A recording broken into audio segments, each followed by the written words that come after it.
갈등이 발생할 수 있어요. 그래도 뭐 하지 말아야 돼요?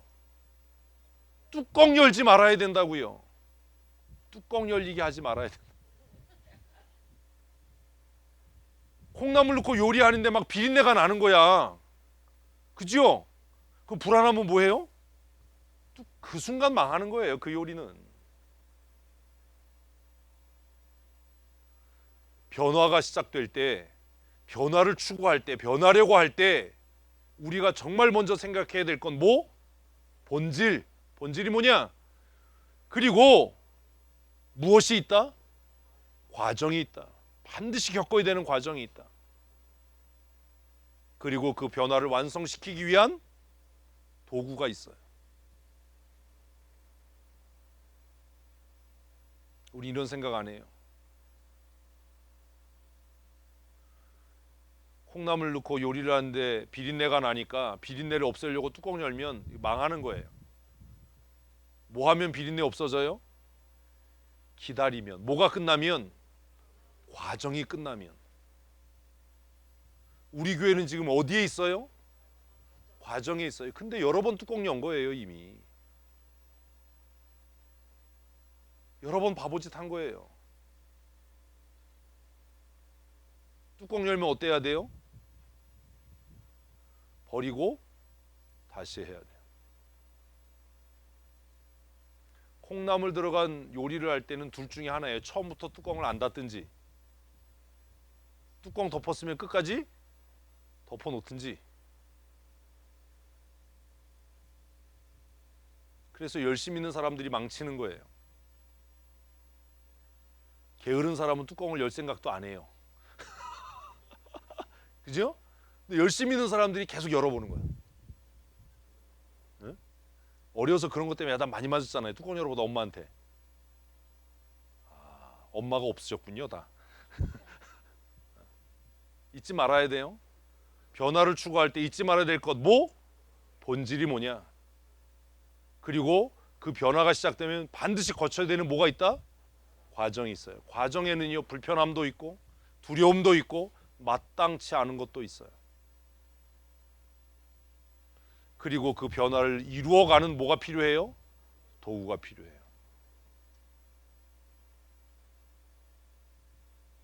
이거 잘 이해하셔야 돼요. 5일 6일 우리 모임 갖고 나서 딱 아주 그냥 본문이 본질, 그리고 뭐요? 과정, 그리고 뭐요? 도구. 아브라함 프로젝트. 아브라함 프로젝트의 본질이 뭐지요? 열방의 구원이에요. 이거 대답 못하면 안 되는데. 이러면 안 돼요. 열방의 구원. 모든 민족, 모든 나라, 하나님의 형상으로 지음받은 모든 사람들이 주께 돌아와서 하나님을 주로 고백하는 본질은 열방의 구원이에요. 아브라함 뭐 너 잘 될 거야, 너 뭐 믿음의 명문이 될 거야, 뭐 이게 아니라 그 과정은 어때요? 점진적이에요. 다 다른 교회에서 왔나 봐. 그 과정은 점진적이에요.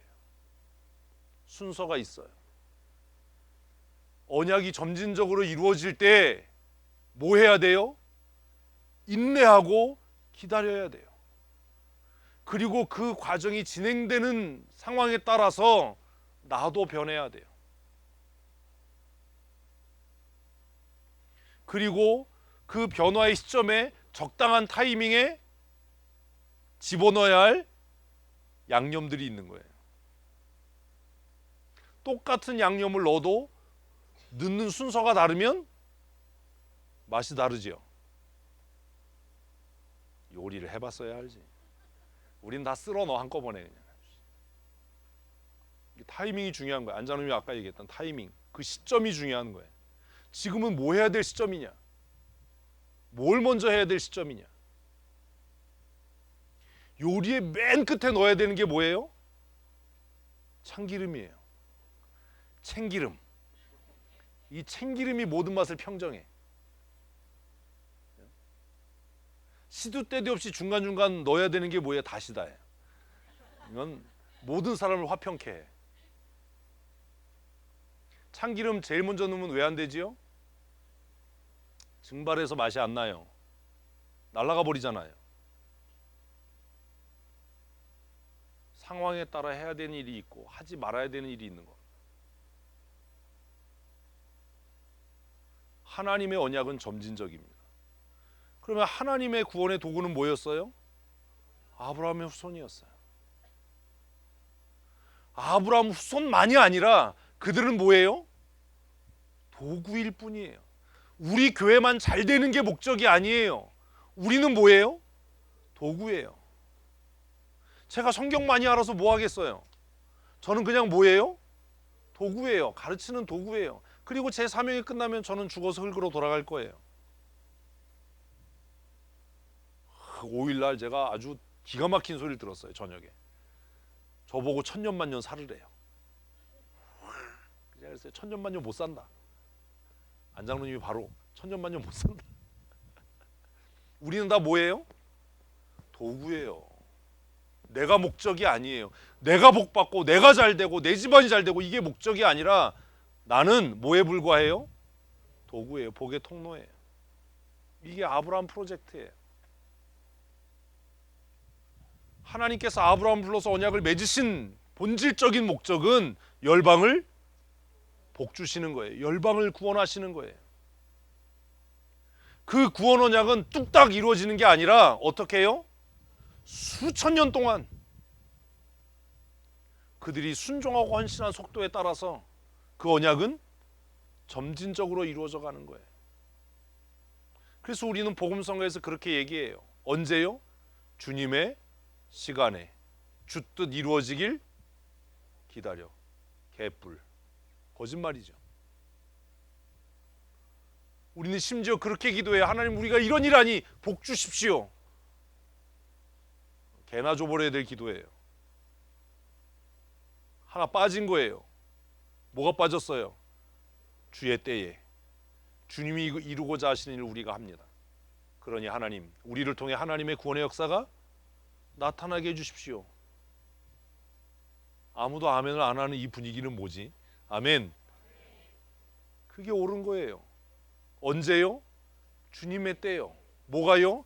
주님의 뜻이 누굴 통해서? 우리를 통해서 어떻게 되기를? 이루어지기를. 내 집안만 잘 되고 내 자식만 잘 되고 나만 잘 되고. 아브라함 프로젝트를 이해하셔야 돼요. 그런데 너무 안타깝게 예루살렘 교회는 성령 충만한 이후에도 이 아브라함 프로젝트를 이해하지 못했어요. 아니요. 정확하게 솔직하게 말하면, 정직하게 말하면 이해하고 싶지 않았어요. 왜? 이걸 이해하면 우리의 기득권이 없어지거든요. 이걸 인정하면 나는 뭐에 불과해요? 도구에 불과하거든요. 그러면 행세를 못 하잖아요. 내가 도구에 불과해. 그러면 내 권리를 주장하지 못하잖아요. 여러분 집에 있는 수도꼭지가 권리를 주장하던가요? 물을 틀었는데 물이 안 나와. 그때 수도꼭지가 짝째려면서 오늘의 암호를 대봐. 어? 아침에 그랬나요? 얘는 권리 주장을 안 해요. 왜요? 수도꼭지는 뭐에 불과하기 때문에 도구에 불과하잖아요. 통로에 불과하잖아요. 여러분 샤워할 때마다 샤워꼭지 붙잡고 물을 보내주시옵소서 뭐 이러지 않잖아요.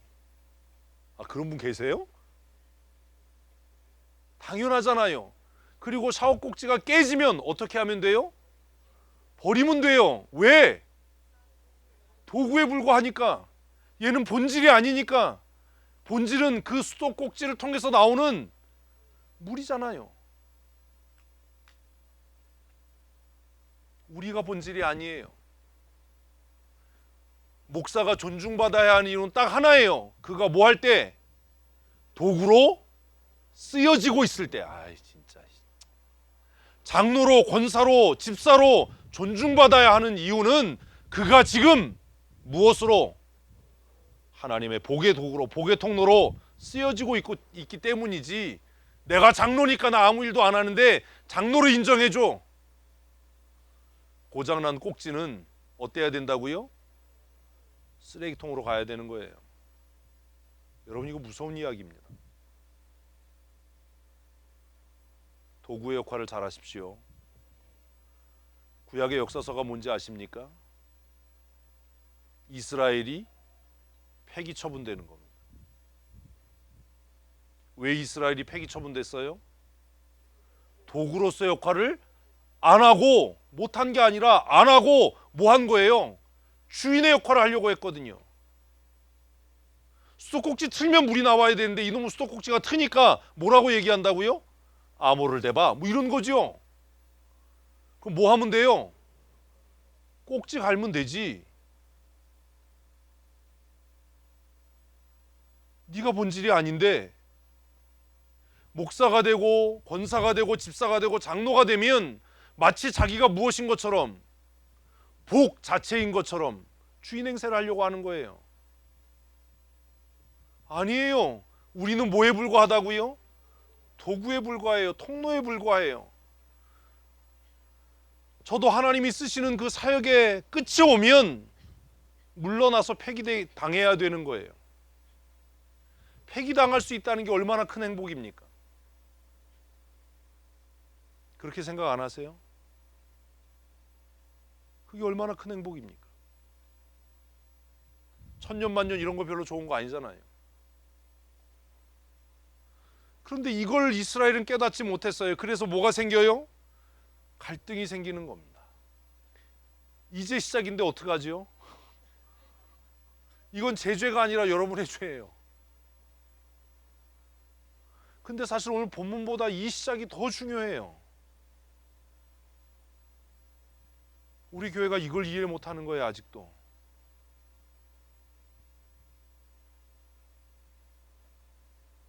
하나님은 이스라엘이 무엇으로 쓰여지기를, 복의 통로로 쓰여지기를, 도구로 쓰여지기를 그렇게 원하셨어요.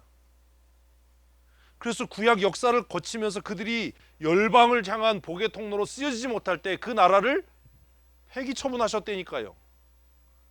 이제 예수님이 오셔서 다시 그들에게 성령을 부으시고 복의 통로로 쓰시기를 원하셨는데 정말 그 짧은 시간 동안 예루살렘 교회는 다시 굳어지기 시작했어요.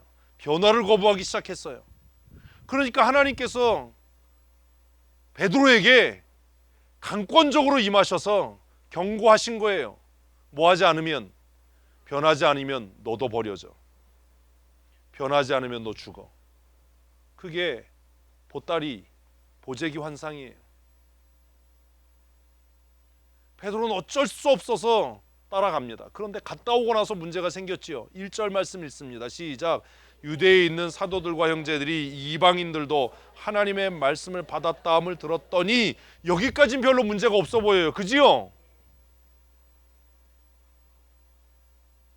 베드로가 예루살렘에 올라갔어요. 그런데요, 마지막 줄 읽어보십시다. 시작. 1절과 2절에서 누가는 구분해서 쓰는 것 같아 보이지 않습니까? 뭘요? 사도들과 형제들, 그리고 누구요? 할례자들. 아, 이게 안 보이세요 아직?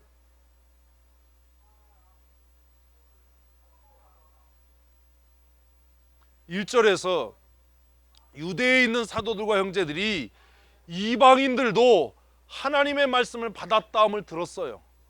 그런데 사도행전은 그들의 평에 대해서는 기록하지 않았어요.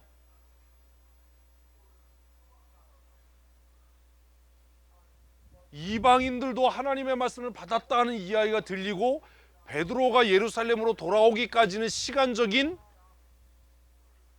갭이 있었던 것 같아요. 틈이 있었던 것 같아요. 왜? 고넬료가 며칠 더 머물기를 청했고, 그래서 아마 그 집에서 역사상 최초의 부흥회가 있었던 것 같지요.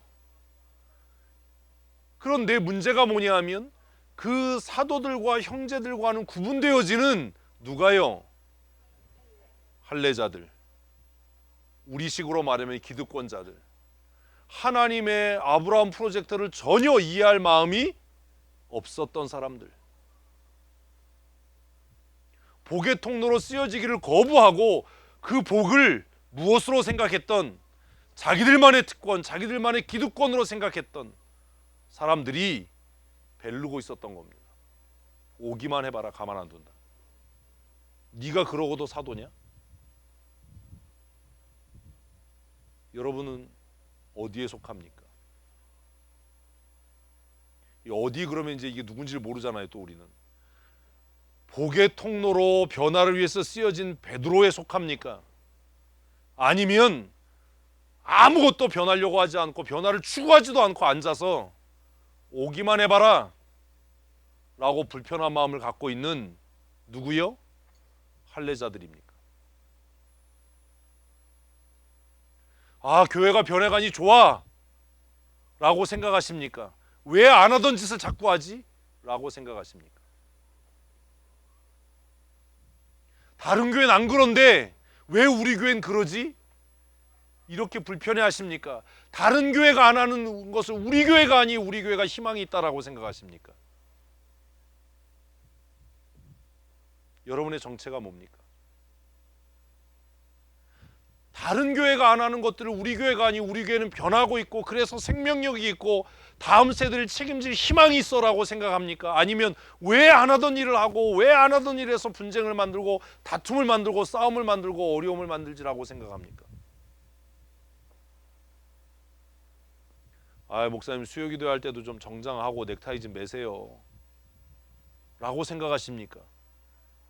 아, 수요기도에는 청바지 입고도 할 수 있는 거구나 라고 생각하십니까? 어디에 속합니까? 아유, 목사는 거룩하고 경건한 일만 해야지 목사가 그냥 홀싹맞게 그냥 가죽 잠바 하나 입고 그냥 막 빠라바라 하면서 야타 막 이러고 뭐 이러면 되나?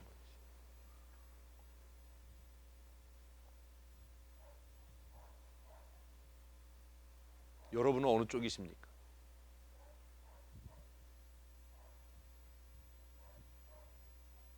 할례자들은 베드로를 비난했어요. 그리고 뭐라고 이야기하죠? 3절 읽습니다. 시작. 이르되 내가 무할례자 집에 들어가 함께 먹었다 하니. 비난의 기준이 뭐예요? 전통이에요. 전통. 빨리 얘기해야지. 전통. 자신들이 세운 룰. 뭐가 아니고 성경이 아니고 하나님의 뜻이 아니고 아브라함 프로젝트가 아니고 이 할례자들이 정신 있는 사람들이라면 뭐라고 얘기했어야지요? 우리가 미처 깨닫지 못한 일을 하나님께서 아브라함과 약속하신 그 일을 당신이 하셨군요. 역시 이래야지요. 목사님, 우리는 미처 생각하지 못했던 그 일을 하시는군요. 역시. 왜 안 하던 일을 하냐? 왜 우리 교회도 어려운데 무슨 선교사들한테 크리스마스 선물 보내고, 왜 우리도 어려운데 그걸 어떻게 관리하려고 선교사 뭐 차량 지원하는 일을 하고, 그 돈이 얼마가 들어가는데.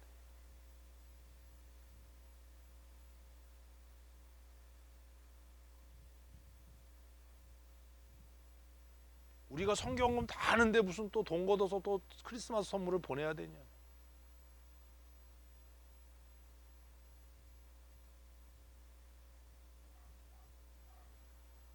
비난의 기준이 뭡니까?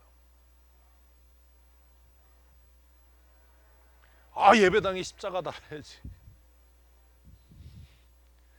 이제 여러분 놀랄 거예요. 건물 다 지면 우리들은 마음속에 십자가 크게 달고 춘천 성도교회 이렇게 막 대문자나 이렇게 붙이고 싶잖아요.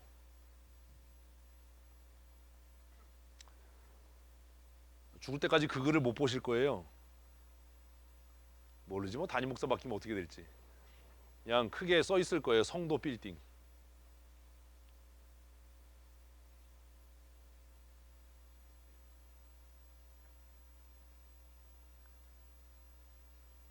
할례자들은 갈등을 만들었어요. 갈등의 원인이 뭐예요? 자신의 기득권이에요. 자신들이 세운 기준이에요. 자신들이 옳다라고 생각하는 판단의 기준, 하나님의 말씀이 아닌, 하나님의 계획이 아닌. 하나님은 지금도 무엇을 원하신다고요? 어이, 혁신. 아이씨, 코 나와. 하나님은 뭘 원해요? 변화요, 변화. 세상과 열방을 향한 아브라함의 프로젝트가 완성되는 그 날까지 하나님은 뭘 원하신다고요? 변화요.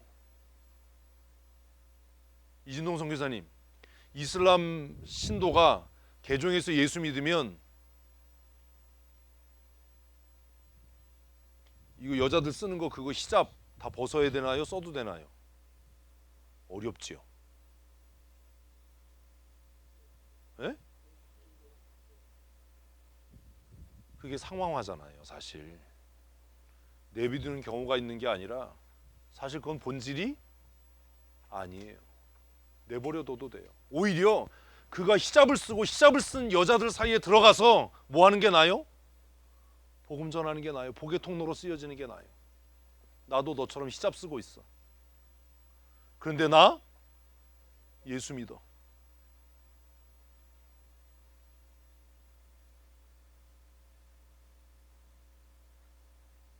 우리는 그런 생각 안 해요. 못 해요. 왜요? 내가 불편하거든요. 예수 믿으려면 상투 잘라야 합니까? 예수 믿으려면 한복 벗고 양복 입어야 합니까? 아니잖아요.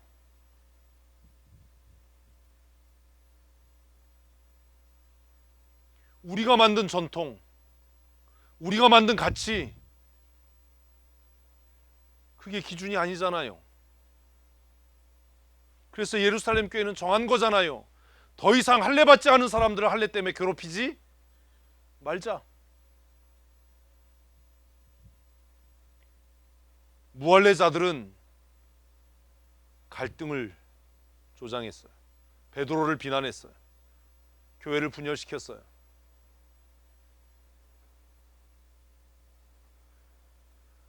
베드로가 잘한 건지 잘못한 건지 잘 모르겠어요. 저는 제가 이 본문을 읽고 설교를 준비하면서 그런 생각했어요. 내가 베드로 때문에 어떻게 했을까?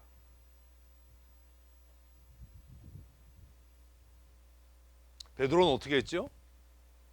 자기가 경험한 걸 쫙 다 설명을 했어요. 나 같았으면 어떻게 설명을 했을까? 아니면 반 죽여놨을까? 네? 약독한 분들아, 저도 설명을 했지 어떻게 반 죽였을 거라고 생각. 아우, 나 이분들은 아주 사악해 아주. 나를 그렇게 본단 말이야. 베드로가 그들에게 이 일을 차례로 설명했어요. 역사는 끊임없이 전쟁합니다. 예수님의 재림의 날까지 교회는 끊임없는 전쟁을 할 겁니다. 무슨 전쟁이요? 이제 이러면 영적인 전쟁 이러고 싶잖아요. 그죠? 영적인 전쟁. 누구와의 전쟁이요? 우리 자신과의 전쟁이에요. 그게 뭐예요? 인본주의와의 전쟁이에요. 인본주의가 뭐지요? 주인과 종이 바뀌는 거예요. 주인과 객이 바뀌는 거예요. 한문을 몰라도 이건 그냥 때려 맞춰 읽어야 돼. 주객전도. 그죠? 주인이신 하나님이 뭐가 되는, 우리의 소원을 두는 시녀가 되는, 주인이신 하나님이 요슬램프의 진이가 되는, 기도하면 하나님이 네 소원을 들어줘. 작정하고 기도하면 하나님이 네 기도에 응답해. 제가 어려서 봤던 만화 영화 뭐요? 모래요정. 소원은 하루에 한 가지.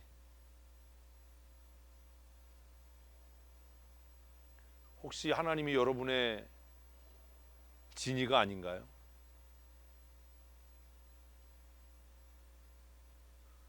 여러분의 삶에 하나님이 주인이십니까? 여러분이 주인입니까? 우리 교회는 하나님이 주인이신 교회입니까? 하나님이 우리의 종인 교회입니까? 우리가 결정하면 그게 다 옳은 건가요? 우리가 다수결로 투표하고 우리가 결정하면 그게 다 옳은 겁니까? 제가 그 얘기했다가 대통령 욕 먹었거든요. 우리가 공동회를 하고 재직회에서 만장일치로 결정했어도 목사인 내가 기도해보고 이게 하나님의 뜻이 아니야 그러면 아니다라고 그 얘기했다가요, 목사가 군림을 하네, 뭐 목사가 뭐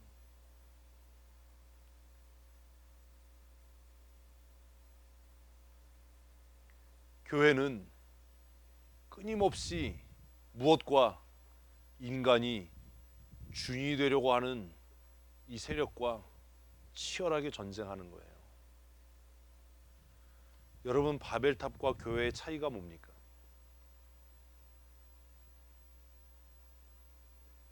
바벨탑 사건 이후에 사람들은 바벨탑을 안 쌓나요? 유럽을 여행하면서 그 높은 첨탑들을 보고 무슨 생각하셨습니까? 가서 사진이나 찍고 오지 말고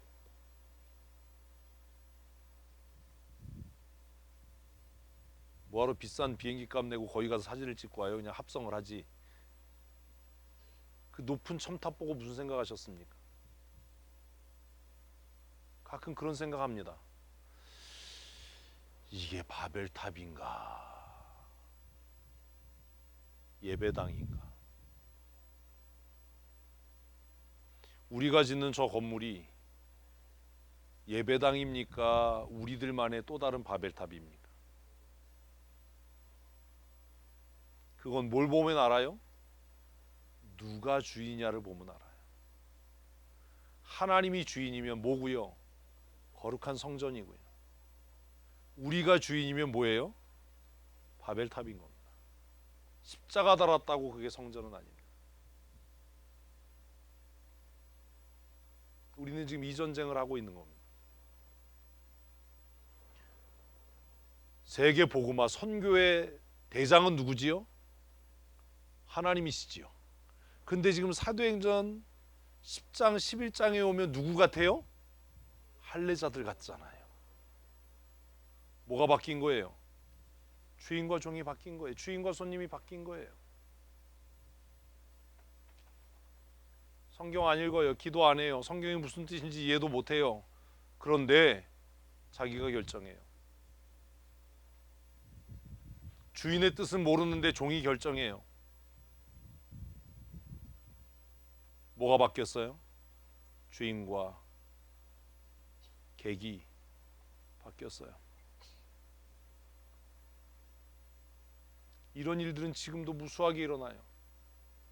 우리가 결정했으니 하나님 우리의 기도를 들어주십시오. 이런 기도가 어디 있어요? 하나님 우리가 주의 뜻에 따를 준비가 되어 있습니다. 말씀해 주십시오. 깨닫게 해 주십시오.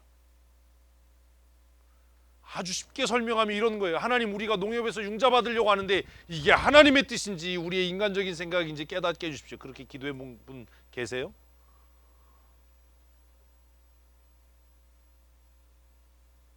하나님 우리가 예배당 건축하는데 지금 돈이 똑 떨어졌는데 교회 땅을 담보로 해서 대출받는 게 하나님 뜻인가요? 아니면 성도들이 콩팥을 하나씩 팠는 게 하나님의 뜻인가요? 이거 기도해 본 적 계세요? 우리 기도 안 해요. 아 이게 더 유익할 것 같아. 아 이게 더 합리적인 것 같아. 할례자들은 무슨 생각한 거예요? 세계 복음화를 위해서 누가 주도권을 줘야지. 할례자는 우리가 주도권을 줘야지. 무슨 이방인들하고 교제를 하냐.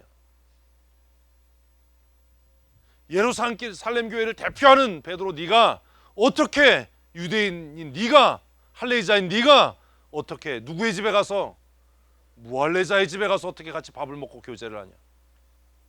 너 혹시 그 무할례자들에게 형제라고 얘기한 거 아니야? 너 우리가 치리할 거야? 우리 지금 이러고 있는 거 아닙니까? 고민해 봐야 되지 않습니까?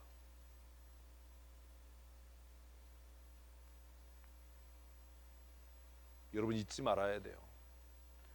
경고예요. 뭐냐 하면 우리의 의지,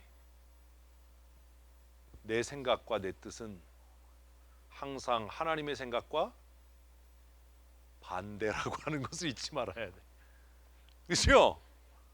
어? 그래서 뭐 해야 돼요? 성령 충만해야 되는 거예요. 경건한 척 좀 하지 마세요. 거룩한 척 좀 하세요. 지금 사도행전 11장 읽으면 누가 제일 경건해요? 할례자들. 얼마나 경건해요. 내가 말이야, 어제도 말이야, 누구하고 밥 먹었다가 아니야, 새벽 기도했고 말이야, 어제도 말이야, 나 지난주에도 말이야, 내가 금식했고 말이야. 근데 어떻게 네가 이방인의 집에 가서 밥을 먹어? 지금 11장 상황을 보면 제일 경건하고 제일 믿음 있는 사람은 누구예요? 할례자들이에요.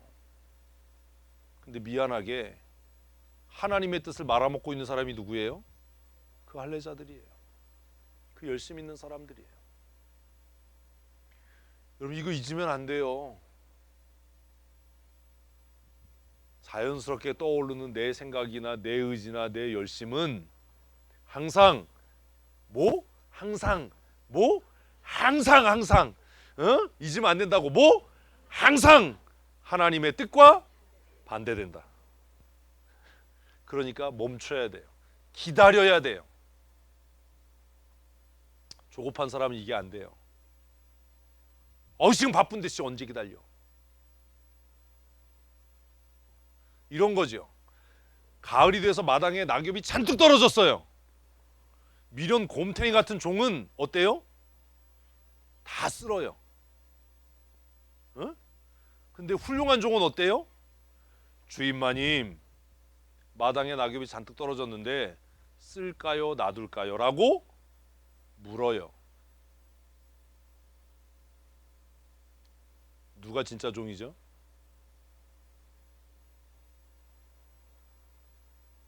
누가 진짜 종입니까? 묻는 종이 진짜 종이에요. 얘 좀 놔둬라. 내가 좀 그것 좀 보면서 시를 좀 쓰든지 노래를 하든지 가을을 좀 느끼도록 놔둬라. 주인이 그런 마음이 있었는데 그만 이러니까 다 쓸어버렸어. 그놈의 새끼를 아주 그냥, 그지요? 어제는 쓰려고 그러는데 오늘 마음이 바뀌었다니까. 제가 얘기했잖아요. 뭐 해라? 물어라. 항상 우리의 자연스러운 의지나 우리의 자연스러운 뜻이나 생각은 무엇과 하나님의 의지와 하나님의 뜻과 항상 반대된다라고 하는 것을 잊으면 안 된다. 베드로도 가기 싫었다고요.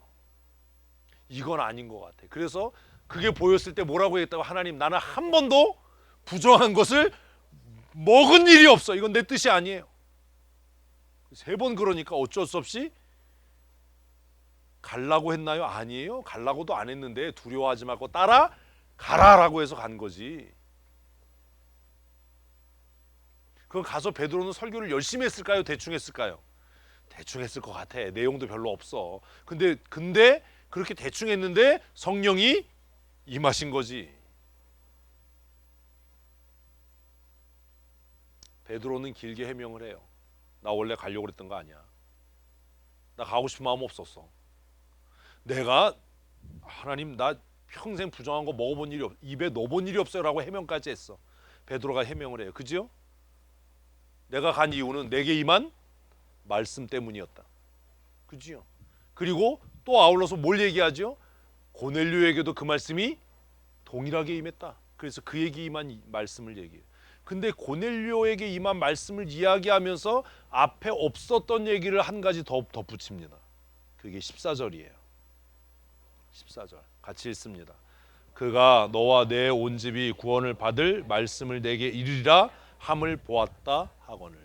그 앞에 없었던 얘기예요. 고넬료가 뭐라고 얘기했다고요? 하나님이 너를 청해서 우리 온 가족이 구원받을 만한 말씀을 듣도록 하게 하셨다라고, 나로 깨닫게 해서 너를 청한 거다 라고 누가? 고넬료가 이야기했다라고 베드로가 이야기하는 거예요. 그래서 조금 옆길로 나가는 별식 같은 이야기가 뭐냐면, 구원은 반드시 무엇을 통해서? 말씀을 통해서. 구원받을 말씀을 내게 이르리라. 그래서 고린도서에서 바울은 전도에 미련한 것을 통하여 하나님이 너희를 구원하신다. 그래서 내가 그리스도의 십자가 외에 다른 것을 전하지 않고 가르치지 않기로 결심했다라고 이야기하는 겁니다. 오늘 좀 설교가 어렵습니다. 그래서 깁니다. 죄송합니다. 죽을 죄를 졌는데 그래도 죽진 않을 겁니다. 결과가 뭐예요? 15절 읽습니다. 내가 말을 시작할 때에 성령이 그들에게 임하시기를 처음 우리에게 하신 것 같이 하는지라. 뭐가 임했어요? 그냥 성령이라고 얘기하면 안 되고 뭐가 임했어요? 아우 입이 가려워. 뭐가 임했어요? 오순절 성령이 임했어요. 그걸 강조하는 거예요. 뭐? 처음 우리에게 하신 것과 같이. 이건 무슨 얘기입니까? 그러면 이방인도 우리와 같은 부름을 받은 거야. 우리와 같은 소명을 받은 거야. 그래서 바울이 그의 서신에서 형제여라고 부를 때는 이게 굉장히 중요한 거예요. 너와 나는 같다. 동일하다. 동일한 거예요. 너와 나는 동일해. 너와 나는 같아. 이방인들이 이제 뭐가 되는? 아브라함의 후손이 되는, 언약의 백성이 되는 아브라함 프로젝트가 비로소 현실이 되는 거예요. 도대체 몇 년이 걸린 겁니까? 창세기 12장에서 사도행전 11장까지 얼마나 두꺼워요. 그게 왜 그렇게 오래 걸린 거예요? 왜 그렇게 두꺼워요? 우리가 미련하고 아둔하고 교만하고 깨닫는 게 더디고 느려서 그래요.